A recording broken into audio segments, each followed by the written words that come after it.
Amen. Amen. Amen. Could we have the lights up a little bit, please, guys? So I can read my notes up here.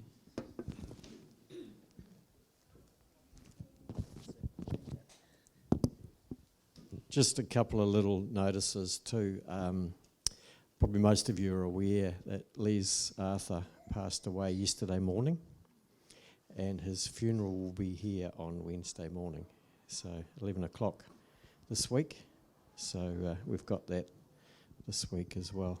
Of course, Mother's Day coming up in a couple of weeks, and you would have had the little invites on your chairs. But wasn't that, it was such a good service this morning downtown. I felt there's, after all our prayer, I think we felt there's a real anointing on that, and the sound was amazing. We need to give Danny a big hand for that. That was a lot of work went into that. I know Brendan helped him as well, but also the wreath that we laid on behalf of the church, Surfside. I think Narina, you were involved with that. Narina and Mari, let's give them a big hand too. We can't do these things. It wasn't the flyover call. Eh? I hope that wasn't our whole Air Force, but it was pretty cool timing just at the end of a minute's silence when that plane flew straight over the top of us. It was just amazing.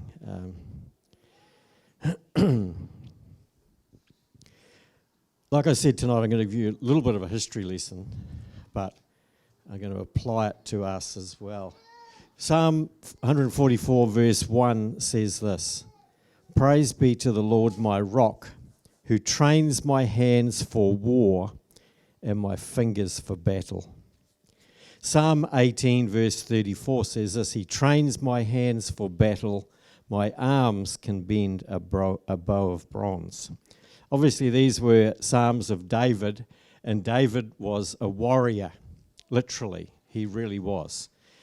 So does God want us to go to battle? That's what I want to think about tonight. Perhaps not literally, at least not right now. And we certainly don't want to be, causing battles or fighting each other. Jesus made it very clear that we should love one another and lay down our lives for each other when we love each other. But spiritually, I believe that God absolutely does want us to go into battle.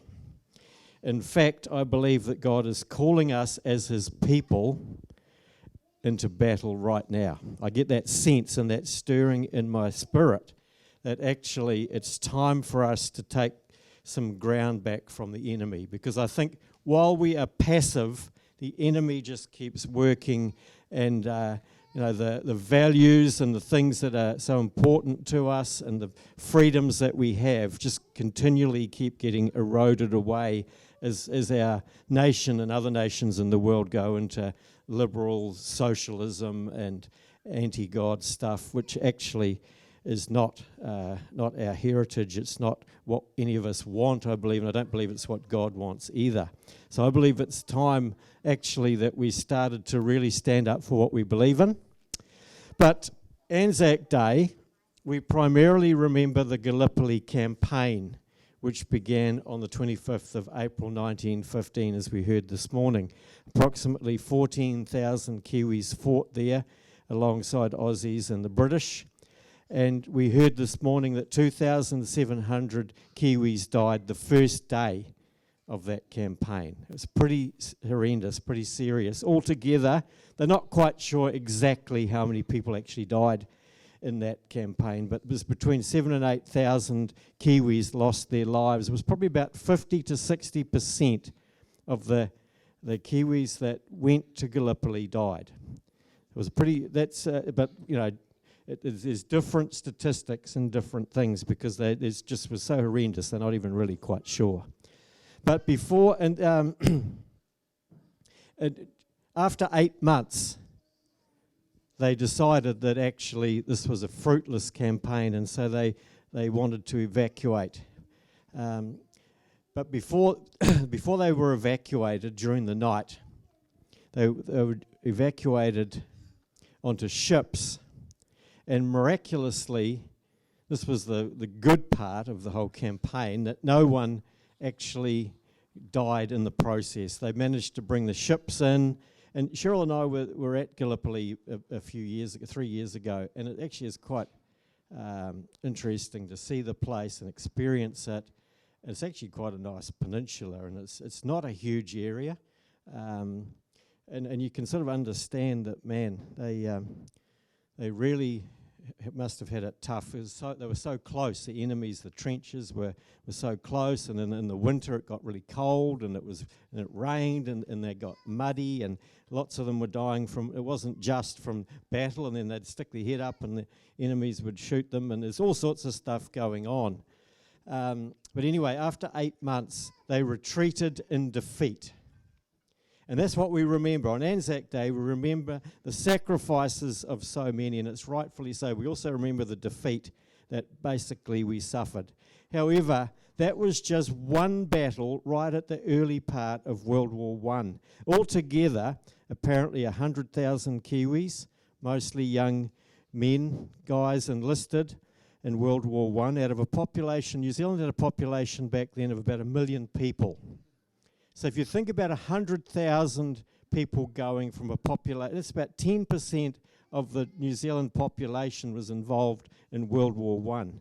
And of those 100,000 that went, including the ones at Gallipoli, there's about 16,000 lost their lives. So it was a pretty big effort. Second World War, there was actually 140,000 Kiwis went to that war. And the population by then had grown to about 1.6. So it was actually a slightly smaller percentage, but it was still a huge number of Kiwis that are involved in those two wars. And in the Second World War, about 12,000 people were killed. But they didn't just serve at Gallipoli. That's the one that we always hear about, because that was the tragic one. That's where it was so many people lost their lives. Others went on to France, Belgium, and also Palestine. Now, it's the Palestine one that I want to talk a little bit about tonight, because when we were in Israel with Norris and Janet about 3 years ago, we were quite intrigued to learn about the Anzacs at Beersheba. And I've got a photo. We'll put that one up. Now, that you obviously can't see that very well, but I'm going to read that to you. That's a little information stand. A sign, and I'll read to you what is written on that sign, and this is what we saw at Beersheba. In early 1917, the British sought to capture Gaza. Twice they failed. Their third attempt focused on Beersheba, on the eastern flank of the Ottomans' defensive line. Now, interestingly, these Ottoman Turks were the very same enemies that the Anzacs had encountered at Gallipoli. It was the same people, the same enemies again. At 9 a.m. on the 31st of October 1917, men of the New Zealand Mounted Rifles Brigade attacked Tel Saba, a fortified hill 2 miles northeast of Beersheba, where you're now standing, well, where I was standing taking that photo. 6 hours of hard fighting followed before the New Zealanders captured the hill. The way was now clear to attack Beersheba itself, but daylight would soon fade. In a daring action, the 4th Australian Light Horse Brigade charged from the southeast with bayonets drawn, taking the Ottoman defenders by surprise. The town and its important wells were soon secured. The Ottomans abandoned Gaza a week later. That was down on the coast. We've got some other photos up there just to show you Beersheba. It's a bit of a rugged place. It's the interesting thing about this place. This is where Abraham went, and Abraham dug a well here, and there was a bit of a dispute about that, and then they sorted it, and later Isaac dug another well. And if you look at those photos, you can see the land around here is very barren, and this was a vital victory for the Allies to secure Beersheba, because they now had water. That's the old ruins of the old town, and in the distance was the new town that's back there today. But because they had this military victory here, which basically the Kiwis and the Aussies pulled off.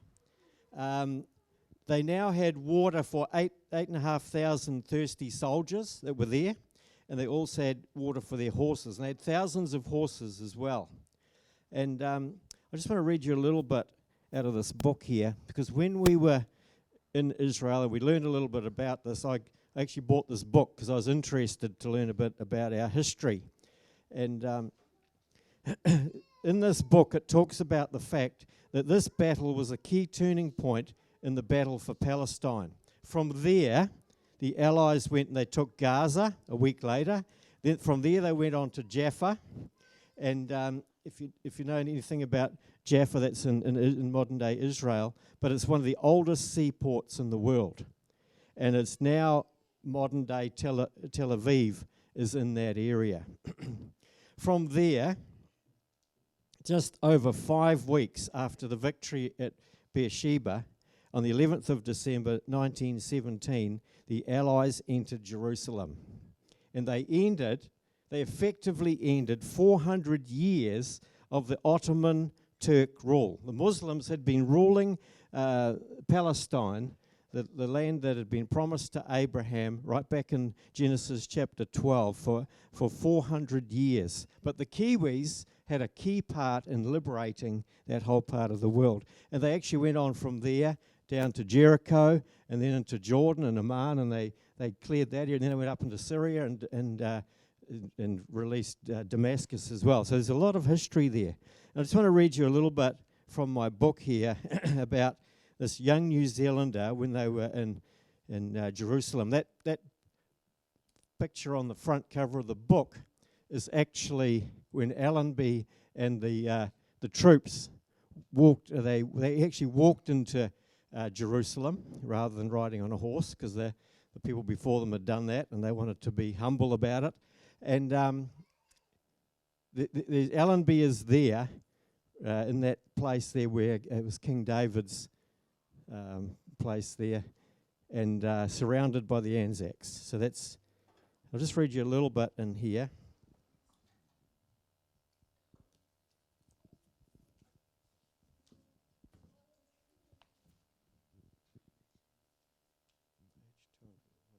This is a young Kiwi soldier.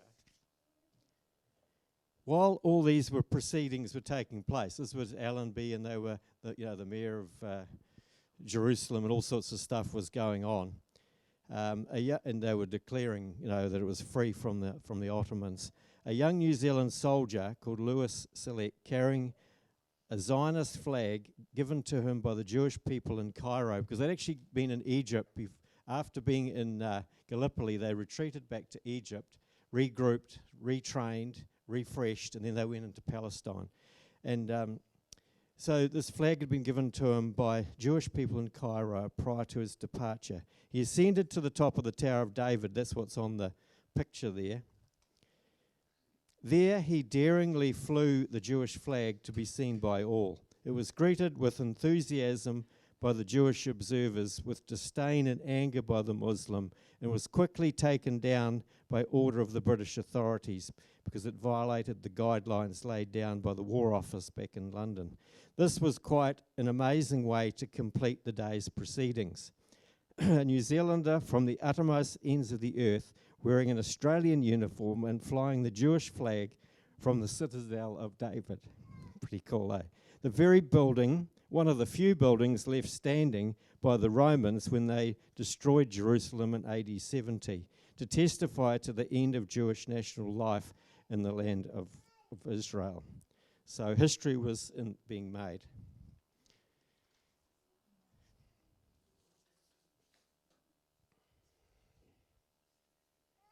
There's a lot that we could talk about from the First World War, especially the battles in Palestine, and some of you might be interested enough to read the book, because there's lots of personal stories and really fascinating things there, and all sorts of things that went on. But one little thing I just sort of talk about is the horses.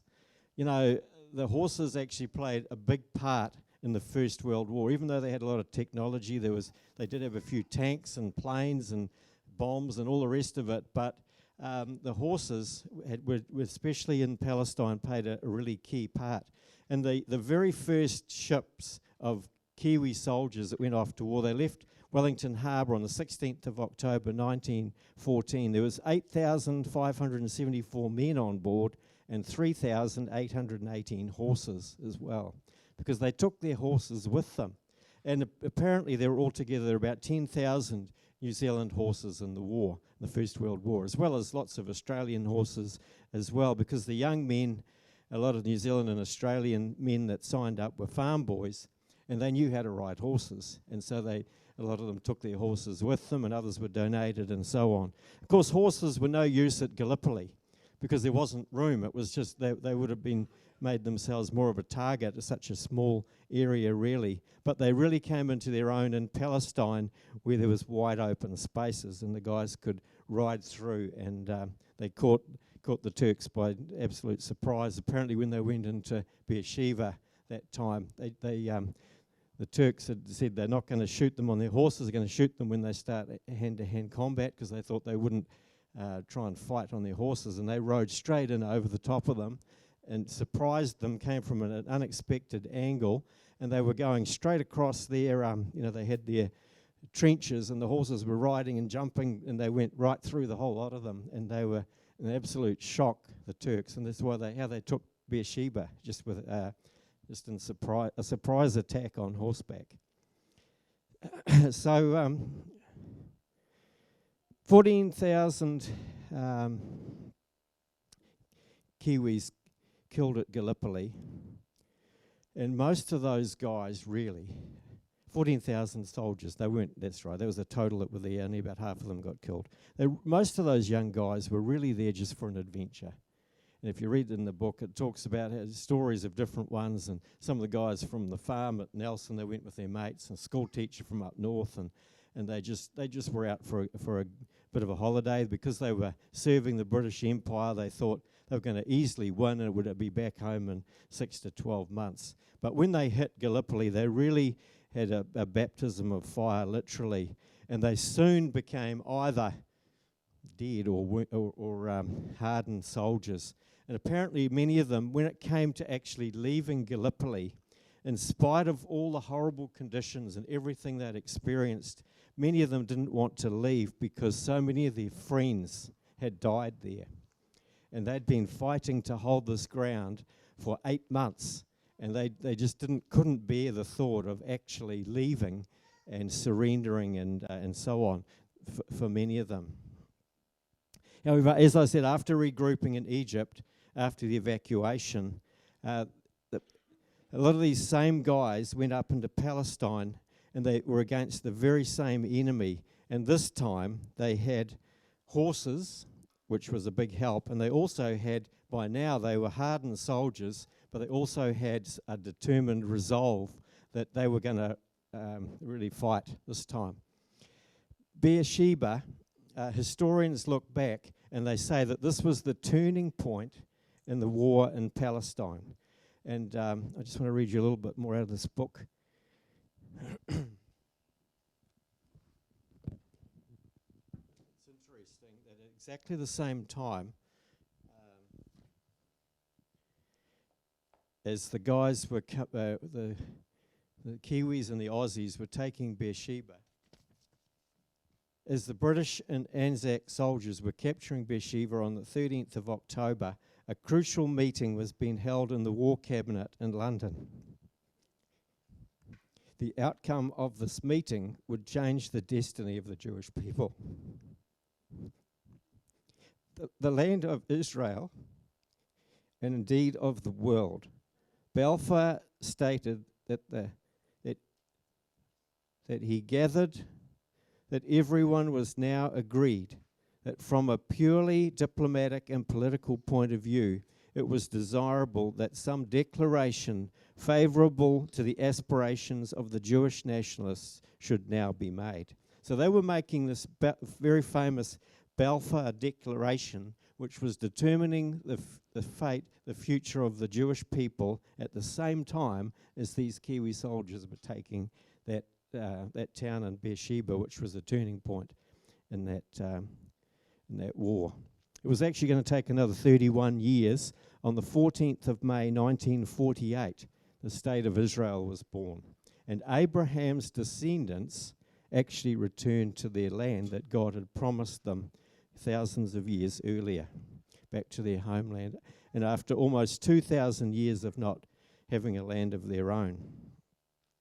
A lot of this stuff is not widely known or even talked about, but it was the young Kiwis, the Anzacs, the Australians and the New Zealanders from the uttermost parts of the earth that helped to pave the way for the establishment of the state of Israel. Many of them were these same young guys that had suffered terrible losses and defeat at Gallipoli. Rather than giving up, these guys got up and got going again. You'd think that actually after being at Gallipoli, all that they'd been through, they might have just, their spirits were broken, their friends were dead. You'd wonder if they'd ever get up again, but they did, and they changed the course of history. And I think it's good for us to understand our heritage as Kiwis, because I don't know about you guys. Have you heard much about this? I've never, in my younger years, I've never heard any of this stuff until I went to Israel and saw the inscriptions there and so on. And I think we need to, as Christians here and now, I think we need to have a get up and get going again determination. Because I think when things are easy and things are good, or we get perhaps tired or whatever, we can actually lose that passion a little bit. And I think it doesn't matter how young we are, because a lot of these guys were actually not much more than teenagers. It doesn't matter how insignificant we are on a world scene. Most of these guys were just farm boys from the back of Tikawiti or Nelson or wherever, that actually nobody in the world would have ever considered that they would have a significant part in world history. And it doesn't matter how young or insignificant we may feel, or how many times we have had setbacks either. I think we need to realize these guys had some pretty serious setbacks. And they had hard times, they had loss, and they had tragedy, and but they got back up and got going again, didn't they? And I think, like the Kiwi boys in World War I think we've got to get back on the horse, guys. I think there is a battle going on that sometimes we're oblivious to. We need to really keep digging in and praying for our community. That's why we prayed this morning like we did, for the children, the youth of Raglan, our community, the school, the surfers, the food bank, the outreach that we've got. But more than that, for our nation. We need, and the Bible tells us to pray for our leaders. And if we don't pray for our Prime Minister and our government and actually, do these things, we only get probably what we deserve because of our complacency. So I just want to encourage you guys, as we think about our history, we think about the Anzacs that have gone before us, and typical Kiwis, we tend to only celebrate the disappointments and the loss, but we've got to realize we've had some great victories in our heritage. And I just want to encourage you guys that actually we can rise up and have some great victories again for God in our community and in our nation. And we can see this place turned around. There's so many of us here tonight. If we actually just live the love of God and we share the gospel and the hope that's within us, mostly by living our lives with integrity and caring for others and so on, we'll make a huge difference. Because there's so many of us, actually, that really believe and we want some good things for our nation, don't we? So that's the challenge to you guys. Like the Anzacs, I think we need to get back on our horse. And we need to realise that we actually do have a destiny to fulfill, like they did. We're not here by accident in 2021. God's got us here for a reason. He's got us here in this place at this time because He wants us here. And we're so blessed and so privileged to be able to live for Jesus in these days. And we've got a battle to fight. We've got this people's eternity that we really need to be fighting for. And of course, I'm not talking about going out and killing people. We need to be fighting in the spirit. We need to be fighting in prayer. We need to be taking ground for God just by leading positively and just doing what we can. I just want to finish, actually, I might read another little wee bit in the book here. Winston Churchill, have you heard about him? Some of you have heard about him. Winston Churchill actually didn't become the Prime Minister of Great Britain until the Second World War in 1940. But in the First World War, he was actually one of the commanding officers. He was the Secretary of State or something. And he was involved quite heavily in the First World War. And this is what he said: "From the uttermost ends of the earth, ships and soldiers are approaching or gathering in the eastern Mediterranean in fulfillment of a destiny as yet not understood by mortal man. The arrival of the Anzacs in Egypt created the nucleus of the army needed to attack the heart of the Turkish Empire." See, that was before anything had even started. This guy, Winston Churchill, could actually sense in his spirit that something was going to happen, something was going to change, and that there was some good things ahead, even amongst all the tragedy. And of course, he went on to lead the Allies in World War II as well. I just want to finish reading Psalm 20.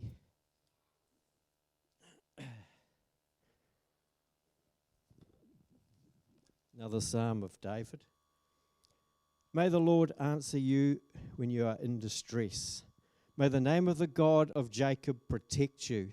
May he send you help from the sanctuary and grant you support from Zion." Of course, Zion is a reference to Jerusalem, God's nation. "May he remember all your sacrifices," it's our sacrifice of actually living for Jesus day by day by day, when it's easy and when it's hard. Sometimes we've got to make some sacrifices actually to break through and see some results. "And accept your burnt offerings. May he give you the desire of your heart and make all your plans succeed. We will shout for joy when you are victorious." I think we need to actually celebrate at Anzac Day some of the great victories that Kiwis have had in the past, as well as the losses. "And we'll lift up our banners in the name of our God. May the Lord grant all your requests. Now I know that the Lord saves his anointed. He answers him from his holy heaven with the saving power of his right hand. Some trust in chariots and some in horses, but we trust in the name of the Lord our God." Is that us? We trust in the name of the Lord our God. And I really believe he's stirring us. He's wanting to actually pour out his spirit and do some powerful things in this day that we're living in. "They are brought to their knees and fall, but we rise up and stand firm. O Lord, save the King. Answer us when we call."